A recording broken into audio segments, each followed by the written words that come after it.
Esta leyenda de Guadalajara, la Casa de los Perros, fue la imprenta del diario El Despertador Americano, y años después, la propiedad de don Jesús Flores, cuando era un mayor, se casó con Ana González, con quien hizo una promesa, a quien muriera primero.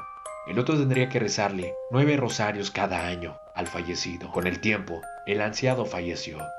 Sin embargo, la viuda no cumplió su parte, sino que al quedarse con la herencia, se casó con el joven mayordomo de la casa, José Cuervo, quien tenía la misma edad que Ana.